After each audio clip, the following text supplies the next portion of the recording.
Good afternoon. My title is Many Voices. It is generally understood that unregulated climate control brings about increased disastrous weather in the New York area. This delayed my arrival to this important gathering. This is evidence of a failure of the ethical toward our worldly habitation. Once again, this makes me commend the bringing together of science and spirituality in the planning of the Kyoto Prize. I would like to begin by building two bridges of spirit between the two previous speakers and myself. With Dr. Sutherland, the heart is in the work, but the result is out of my grasp. With Dr. Osumi, today the emphasis is on outcome, efficiency, speed. But intellectual inquiry must have its own time and space. I ask the audience, please, to hear these resonances in my remarks that follow. Who speaks when we speak? Whether we are scientists or artists, institutionally educated or otherwise, all our history speaks through us. We ourselves can only chart a very small part of that history. Today, I have given myself the task of charting so that I can acknowledge that in choosing to reward me with the Kyoto Prize, you have in fact rewarded many others who have contributed to my making more than I can tell. Recently, I have discovered that highly educated people in most nation-states in Africa sometimes use mother tongues that were not systematized by European missionaries in the 19th century to communicate to others who share that mother tongue. Indeed, if you follow the track of these ungrammatized mother tongues, sometimes you can move down the east coast of Africa all the way to the south. There are probably many other tracks that I don't know about. In fact, the idea of calling them endangered sometimes does not recognize this extraordinary survival record. Also, calling them traditional sometimes does not recognize their mobility and changefulness through the centuries. Indeed, thinking of them as confined only to very poor communities does not recognize the presence of all these highly modernized persons who also use the language voluntarily and, of course, use it for electoral purposes. In other words, the languages exist in the modernity of democracy. I have learned to think of these languages as repositories of untracked histories. Thinking about this resource with African and other colleagues, I have been helped in my efforts today. Therefore, when I'm thinking of my parents, I'm also thinking of the histories behind them, concealed by the official lines which seemingly produced them. With this proviso, and that I will build my words on my understanding that the ethical is the unconditional call of all others, and the democratic is a politics based on training in judgment, I begin. My parents did not just bring us up to think of other people. By their own example, they made it part of what I will call soul, something holding together our thinking, feeling, imagining, and even our disposition of the body. My mother, Shivani Chakravorty, would leave the house in the early morning when I was 5 years old to the local railway station to welcome and help rehabilitate the refugees coming into Calcutta because of the partition of India upon our independence from the British Empire in 1947. As I grew up, she drew me into the work she did to make destitute widows employable. She labored mightily to work on the establishment of Sharoda Math, a nunnery, so that women who wanted to lead spiritual lives could find a place to do so. These women, mostly intellectuals, did a great deal of good in their turn for an altogether larger circle of other people. My mother went on to establish the first working women's hostel in Calcutta with such success that the state government asked her for her secret. In doing this, she also recognized the capacities of a cousin who had suffered greatly from domestic violence and internalized gendering, unable to resist, by employing her as the superintendent. My mother restored many lives in this way. I should add that in her 70s and 80s, when she became an American citizen, she decided to start in her new country by working more than 10,000 hours as a volunteer for victims of post-traumatic stress syndrome among the veterans of the war in Vietnam. I have only been able to list some of the things that my mother did. I have not been able to record the everyday presence of the cheerful and good-humored person who was at the same time on the move toward unconditional ethics. My father, Dr. Paresh Chandra Chakravorty, born a village boy, destroyed a brilliant career as the youngest civil surgeon in British India by refusing to give false evidence at a rape trial. This was before my birth. By the time I knew him, he was the saintly doctor with an enormous charitable practice among low-income families living all around us. He was the man who protected the Muslims from this neighborhood during the religious riots brought on by the partition of India, even as his own Muslim students protected him from the other side. When I was 11 years old, he died when I was 13. He took me to the local post office and pointed at the long lines and said, "Because you're my daughter and because you're a gentlewoman, they will let you go to the head of the line. Remember," he said, "always stand at the end of the line." This was in 1953. It is not an exaggeration to say that I have thought of this every day since the choice of pushing ahead became a possibility. My parents made me sensitive of the difference of gender. My mother was 14 when she was married. She was in her last year of high school. My father did not just believe that women should be educated. Of course he believed that. What is important was that he recognized that his child bride was an intellectual. He kept the ways open for her so that she could go ahead and get a master's degree in 1937 when she was only 24. And she continued as an independent intellectual until the very end of her life.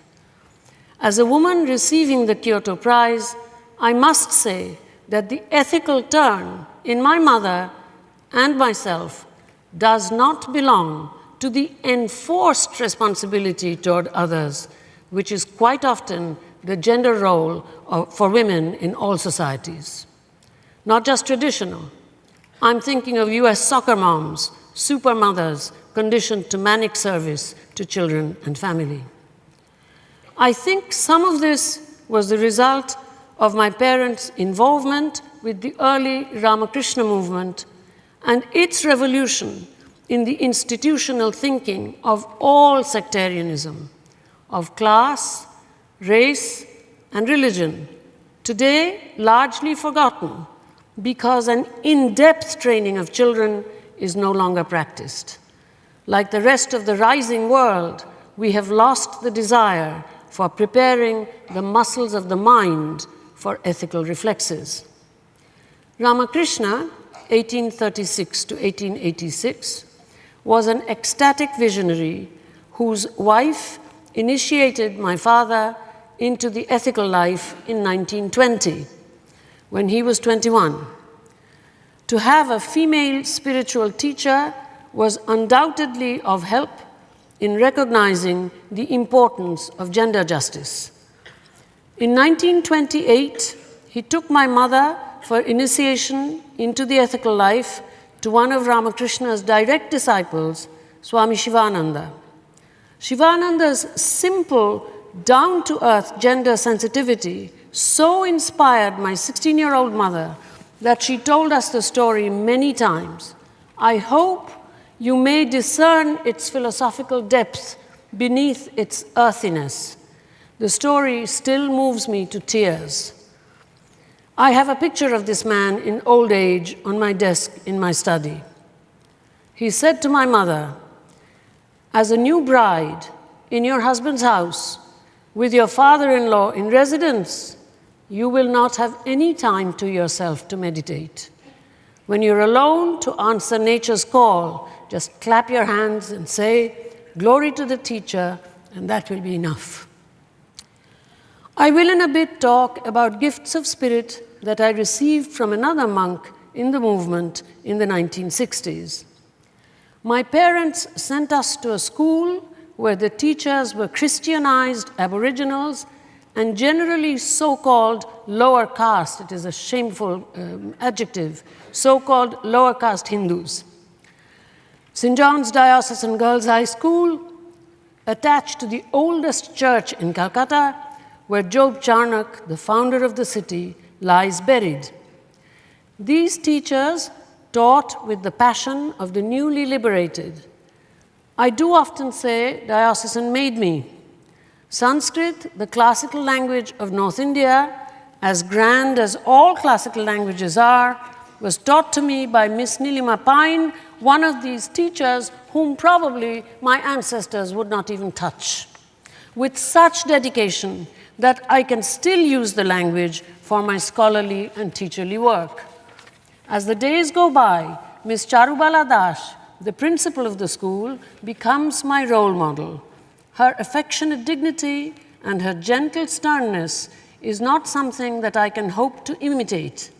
That she had a hand in putting in place the openness to the need for ethical reflexes that you have kindly recognized in me will be made clear by the following story, the significance of which, at the moment, I did not recognize. I have been training teachers among the landless illiterate in Western West Bengal for 30 years. I am myself not at all religious, not a believer, about which more later. Recently, in one of the meetings for all of the rural teachers come together for training, I gave them a lesson in English prepositions by repeating Miss Das's school prayer. Here it is. "Be thou, O Lord, before us to lead us, behind us to restrain us, beneath us to sustain us, above us to draw us up, round about us to protect us." The call of the ethical from my school days, done into a different kind of lesson, which I translated for these people rather far removed from the metropolitan center, in this case, Calcutta. Make of it what you wish. I'm not a believer. I should mention here that my parents loved our mother tongue, and thus we were allowed to sustain some connection to what I call ethical semiosis, the making of ethical sign systems. There is a language we learn first as infants, before reason, which activates the parts of our mind that are unavailable to the waking rational mind. As infants, we invent a language. Our parents learn this language. Because they speak a named language, the infant's invented language gets inserted into the named language with a history before the child's birth, which will continue after the child's death. As the child begins to navigate this language, it is beginning to access the entire interior network of the language, all its possibility of articulations, for which the best metaphor that can be found is, especially in the age of computers, memory. Here, before our reason starts working, is the constitution of our ethical sign system making or meaning making in the learning of our first language, in our first languaging. It is undoubtedly true that I am able to love English, French, and German, and now in old age, Chinese and Japanese as a student, because the love of the mother tongue sustains all this. I try, like all old-fashioned students of comparative literature, to produce a simulacrum of first language learning as I learn other languages, even as I know that it is, of course, impossible. In 1961, I came to New York and, as a person connected to the Ramakrishna movement, I went to the Vedanta Society in New York. As some of you know, Vedanta is a highly cerebral philosophical area of Hinduism, and I encountered at the Vedanta Society in New York its extraordinary director, Swami Pavitrananda, an austere yet gentle, immensely learned Vedantist in his 60s. In 1963, at the age of 21, I felt that I had lost my faith. I can find no other words to describe this, and I'm amused to think that I will have no guarantee that the Japanese equivalent will catch the absurdity of these words. I felt that it would be incorrect not to share this with the Swami. When I said to him, "Sir, I have lost my faith," he said to me, "Gayatri, where will you escape? Your focused study is your way to the sacred." Let me say here that I understood much later Jacques Derrida's idea that reading is a species of prayer to be haunted by the text as a consequence of Pavitrananda's remark in 63. What I have translated as the way to the sacred was the Sanskrit word tapasya. It is the word that describes the concentrated meditation of Siddhartha Gautama, from which he emerged as the enlightened one, the Buddha. I had understood the word when the monk spoke as an indication that the proper study of the humanities gave practice in the intuition of the transcendental, which prepared one to respond reflexively if the call of the ethical happened to happen. In 1991, I received another gift of spirit which expanded this understanding into my soul. In 1985, I had started a friendship with Bimal Krishna Motilal, the Spalding Professor of Eastern Religion and Ethics at Oxford University.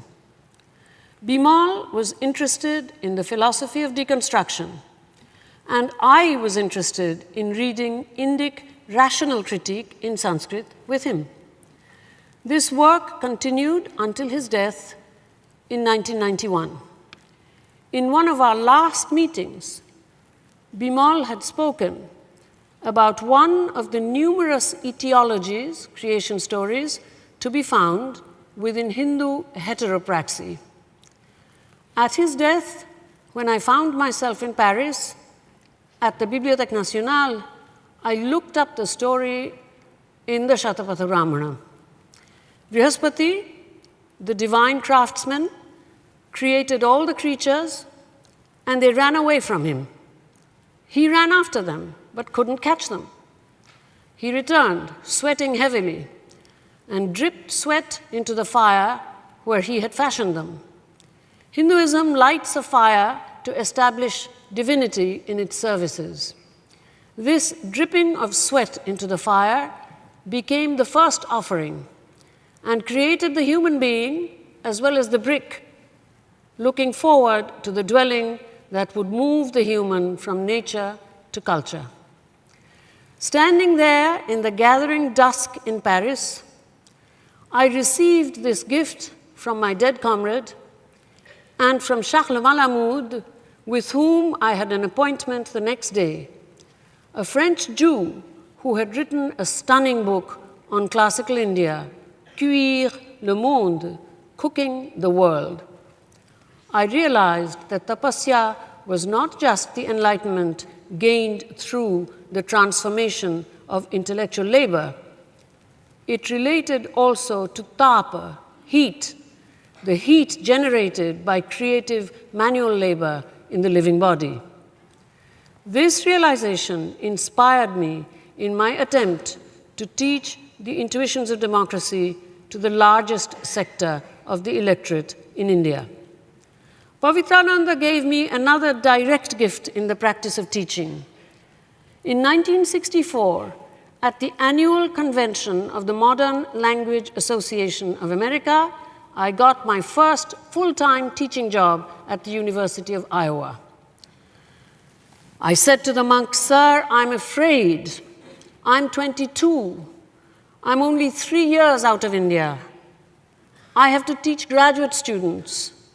I have inherited a graduate seminar on the French poet Baudelaire, the German poet Rilke, and the Irish poet Yeats. I'm afraid." "Gayatri," said he, "you're going to teach for a living, for money. You are your student's servant. Have you not seen how the servant can chastise the master's children in order to perform her or his obligations? Always remember, you are your student's servant. If you start thinking you're a great teacher, a guru, all will be lost." He was, of course, referring to a profession of domestic service that has now luckily disappeared almost completely. But the metaphorical lesson was not lost on me. I remind myself of it every day, both at Columbia University and at the rural schools. In 1967, by sheer chance, I ordered a book off a catalogue by a to me unknown author, and little by little, my work began to encounter its possible philosophical shape. The book was De la Grammatologie, the author Jacques Derrida. In 1986, I emerged from the miasma of gender poison, 2 unsuccessful marriages. I found myself ready to learn from below. I looked around. I found the heroic medical activist Zafrullah Chaudhry, who sent me out with rural women, paramedics in Bangladesh. He set me to work at schooling the rural poor, sent me to work in remote night schools. The poet Farhad Mazhar, with whom I had formed a friendship in the 70s, introduced me to the practitioners at the devotional school of Lalon Shah Fakir, a 19th century grassroots theologian and minstrel composer of amazing depth and invention. Farida Akhtar, Farhad's comrade and partner, an indefatigable global feminist activist, drew me into that circuit. Under her leadership, I participated in the 1994 United Nations Conference on Population and Development in Cairo, where the UN first opened its doors to NGOs or non-governmental organizations. In the North-South divided atmosphere of that meeting, I received a sense of how top-down planning could never be a shortcut to the ethical, never. How teaching the deprived nothing but justified self-interest was deeply problematical. For this, I continue to thank Farida. Farhad has recently reminded me that I had counseled him to sink himself in Lalon. Yet, I think of Lalon as his gift to me. Speaking to the disciples there at Lalon's graveside, I discover the wealth of deconstruction. And because these friends at the graveside are without institutional education, it is training again in suspending oneself in another's space responsibly, basic training in responding to the ethical call if and when it comes, a training that a humanities education understood in Pavitrananda's way can perhaps attempt to provide. Here is a description of the self-representation of Lalon's disciples, composed by Farhad in English, part of an invitation to a memorial service at the death of one of their own. I quote, "The man recently dead felt the necessity to mobilize the subalterns and the outcasts in order to create the ethico-political condition to unite the human kinds in their diversity. From this perspective, he always insisted that anti-caste, anti-class, and anti-patriarchal politics is integral to the Bhakti movement. Depoliticizing the Bhakti movement is to deny its profound ethico-political significance. If we leave his legacies unattended, we will miss a solid ground to reconstitute the wisdom of Lalon's school. This mobilization means a congregation of wise people practicing a harmonious and responsible lifestyle evolved through hundreds of years of tradition." End of quote. I should first point out that this movement brings together the two conflictual religious traditions of Eastern India, Islam and Hinduism, by integrating ethico-philosophical elements from both. Secondly, I should say a word about the subaltern mentioned in the very first line of this passage. Subaltern is a word that we have learned from the Italian political philosopher Antonio Gramsci. On the analogy of the army, where the subaltern only takes orders, does not give orders, only takes orders, Gramsci used this word to describe those who are cut off from the state. Today's illegal immigrants are subalterns, cut off from the state. Finally, a word about bhakti, which is described in the passage I quoted as requiring anti-caste, anti-class, and anti-patriarchal politics. Mine will not be an expert's account. Bhakti is a broad all-India movement. Lalan Shah falls within the branch in East India that took shape in the 16th century. The word bhakti comes from the Sanskrit root bhaj, the primary meaning of which is to divide, as well as to share. This characteristic is shared by the French word partager. Deconstructive philosophers have commented a good deal on this characteristic of partager, divide but also share. Would it surprise you if I revealed that I am discovering this French-Sanskrit connection to be correct? I had thought of this long ago, but because I was giving the lecture, I checked the dictionary finally. I found the connection to be correct only because I'm writing something for you, for an audience toward which I must be intellectually responsible. I knew, of course, that bhaj meant to divide, and had based my understanding of bhakti on it. Writing this piece, however, I looked in the Sanskrit English dictionary and saw that the first meaning of bhaj is given as to divide. Since, on the model of the 16th century European Reformation, the bhakti movement is generally explained as direct devotion. My introducer used the words intellectual colonialism here, and this is an extraordinary example. On the model of the 16th century European Reformation, the bhakti movement is generally explained as direct devotion.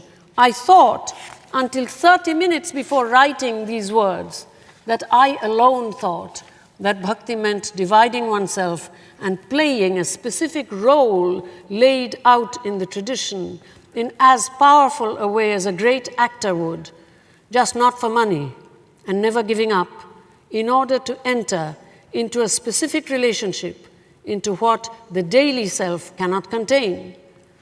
This is what had been welcome to the disciples of Lalon Shah because they knew it without the dictionary and without academic or popular explanations. I could enter into this as a humanities person through the importance of theatre.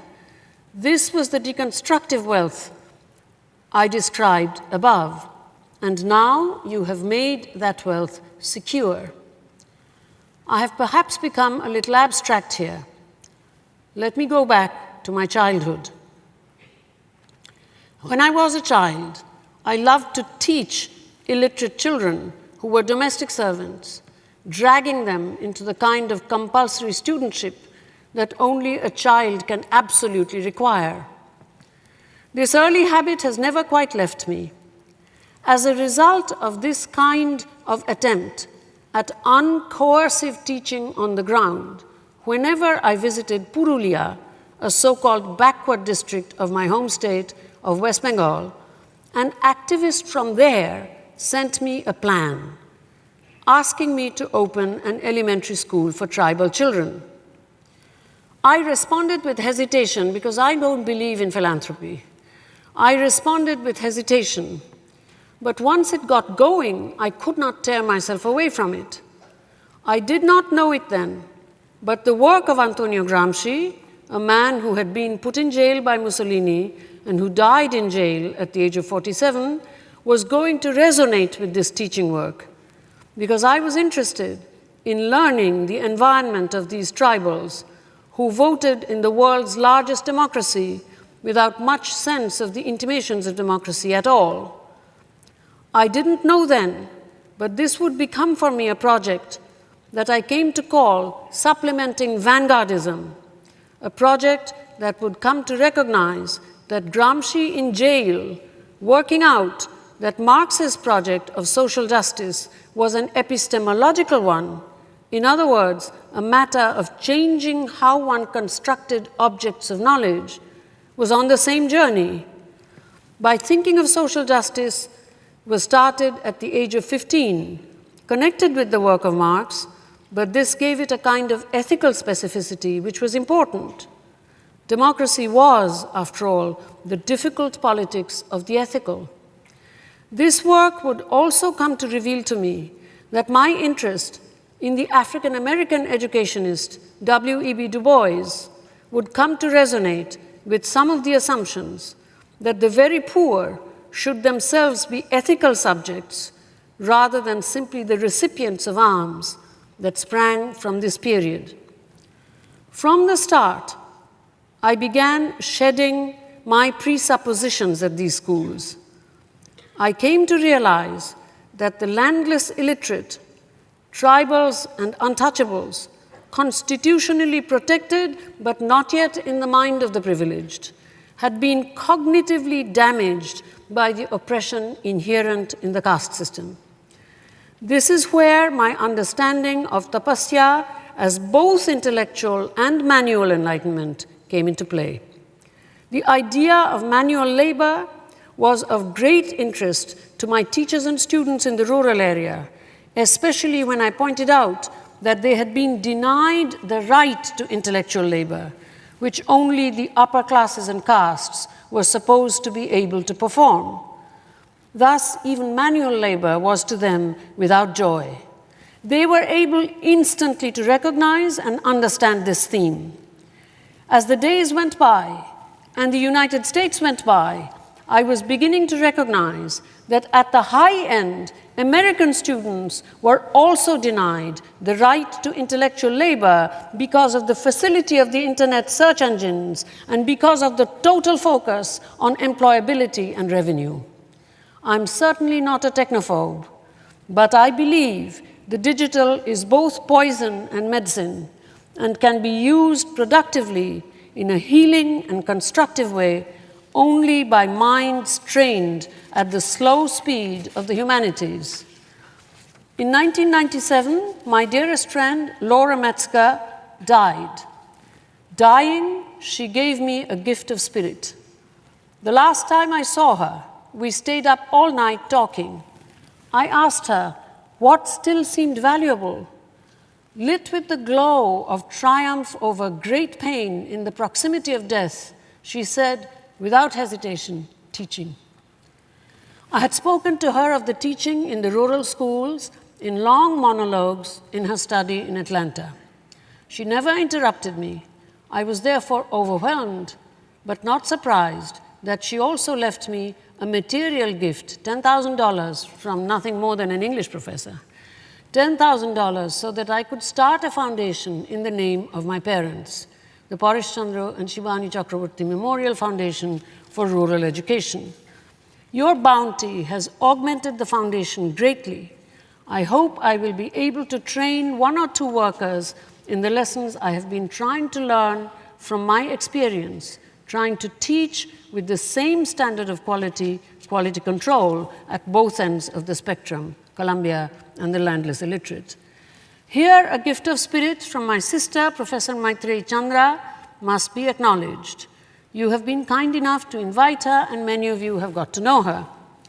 She has been and is active at the highest levels of work to influence education, especially technical education for the girl child, with the Government of India. Her work influences a very large number of people, while my work can only remain focused on a few hundred. She knows how much her experienced encouragement that my kind of textural work is necessary to sustain the structural work undertaken by the state has meant to me over the years. Let us speak of the material implications of the training for the ethical. Before I die, I want to understand something, understanding everything is impossible, about bypassing the necessity of good rich people solving the world's problems. Good rich people are dependent on bad people for the money they use to do this. And the good rich people's money mostly goes back to bad rich people. I'm now on the Council on Value of the World Economic Forum. Here, too, I have some experience. Beggars receive material goods to some degree and remain beggars. My work is to produce problem solvers rather than solve problems. In order to do so, I continue to teach teachers, as I said, current and future, with devotion and concentration at the schools that produce the good rich people, Columbia University, and the beggars, 7 unnamed elementary schools in rural Birbhum, a district in West Bengal. This work cannot be done with an interpreter, for India is multilingual. Bengali is my mother tongue, so I must remain focused. I must understand their desires, not only their needs, and with understanding and love, try to shift them. That is education in the humanities. My task then is to learn from mistakes how to teach the practice of the intuitions of democracy, the tug of war between autonomy and the rights of others. Democracy is a contested word, and a good friend who read this piece said, I was refashioning it. For the top, the autocritical habit in the intellectual produced by the presence of basic civil liberties, the freedom of speech, democracy constraining freedom of speech through constructive autocritique. For the bottom, the hope that perhaps even one student will develop something like democratic judgment, quite different from justified self-interest against oppression from all sides and from mere leadership. Let me unpack these words. Learning from mistakes. The major mistake is to think that equality means sameness. My upbringing by enlightened parents in the metropolitan middle class and all the caring gifts of spirit that I have here tabulated resulted in a collection of presuppositions and habits that is our instrument of learning. And that cannot be identical with people who had been millennially repressed, specifically in how they were permitted to use their minds. I want to give a concrete example here. I met Chris Rewa, a young Belgian woman at a biodiversity festival in Bangladesh in 2000. We sat on the stoop of a thatched cottage with wattle walls. I was listening to a stream of plaints from rural women about what the requirements of microcredit aid really represented for them. Sitting there in the delicious winter sun, Chris said to me that she was disillusioned with working at her city job in Belgium, a multinational NGO. What she said next was, I now know the beginning of her journey, just as a few years before that, it had been mine. Coming to the realization that equality is not sameness. Gayatri, she said to me then, I wanted to give up that restrictive job and be with the world's poor. But I had thought that these poor people would be just like Belgians, but poor. And now, how do I know this was the beginning of a journey for her? On September 14, 2012, I arranged a high-profile meeting at the request of Amnesty International USA at Columbia University to create public awareness of the tremendous oppression of the minority Muslim Rohingyas in Burma, also known as Myanmar, even as the country is supposedly going through a democratic transition.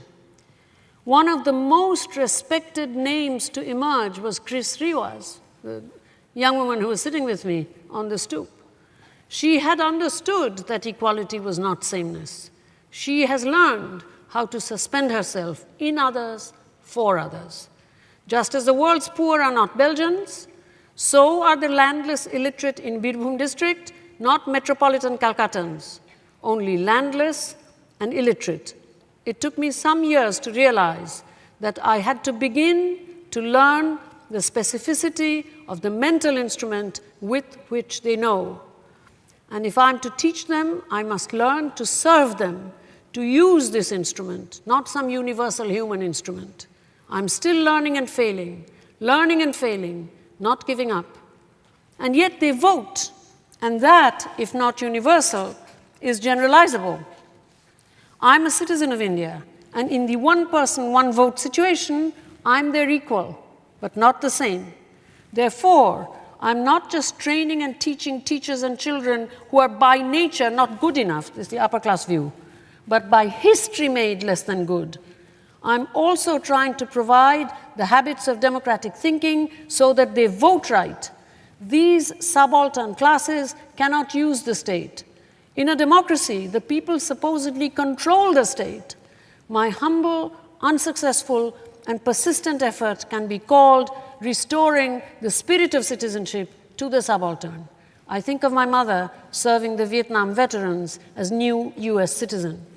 Citizenship, however, is generally understood as the self-interested part of democracy, autonomy. Without an other-interested ethical education, this preparation is unprotected from the worldwide control exercised today by trade in the different currencies of different countries, rich and poor, finance capital, derivatives. We must understand the other interested side of democracy for the subaltern as well. Drawing from my own Indian experience, I had earlier found the best model for democracy in Indian classical music. Creative freedom within self-chosen structural rules. Drawing from his European experience, my colleague Jan Elster found the best model of the mindset that will get to democracy in Homer's story of Odysseus having his sailors wax their own ears and bind him to the mast so that he could hear the siren's magic song and still not give in to the temptation of sailing to their island and wrecking his ship. Both of us were thinking at the top, to create classical music, you must be highly trained, and Odysseus needed the sailors to do his bidding. Democracy as self-restraint at the top. This is what I describe above as democracy constraining freedom of speech through constructive autocritique. But what about those who have been, by gender and class, forcibly constrained? Develop something like democratic judgment, formula for the bottom. The practical development of democratic judgment in the rural child is to distinguish between education and passing exams. Meghnad Shabur of Bangthupi settlement taught me this in 2006. The Human Development Index can only ask for quantity, how many years of schooling. For our own children, we tour schools. Where is the best? Quality control. Meghnad, tribal teenager, child of illiterate landless parents, had not wanted to be a statistic for the local landowner as bringing the first tribal child, coming first in the state secondary exam. He had wanted to be educated according to unconditional standards. Democracy in the subaltern is a fearful thing for the landowners. The landowner closed the schools. 20 years of labor gone. Try again, I told myself. Birbhum district, the next district over, is less feudal than Purulia. Among these subaltern children then, the polarization between top and bottom comes undone, not my own doing. Children's minds are like wet cement. We are inscribing contradictory habits upon them. No competition, yet unconditional pursuit of excellence. Pleasure in schoolwork, yet training to enter the mainstream. Discouraged tendency to leadership, yet encourage questioning authority. Nothing through sermons, everything through classroom moves. Gender balance, yet gender preference. Easy to say, tremendously difficult to devise as habit formation, not blind obedience, in child subjects and teacher subjects that are equal but not the same, millennially denied the right to intellectual labor.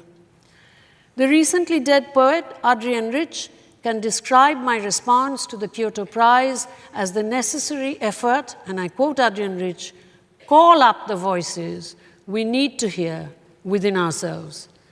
I call them up, give them names, and accept the prize in all their names, except the ones too well known to include. Shibani Chakravorty, Paresh Chandra Chakravorty, Nilima Pain, Charuwala Das, Swami Pavitrananda, Zafrullah Chaudhary, Farida Akhtar, Farhad Mazahar, Prashanto Rokhit, Laura Metzger, Roshan Fakir, Maitrey Chandra, Meghnad Shabur. On their behalf, I thank you.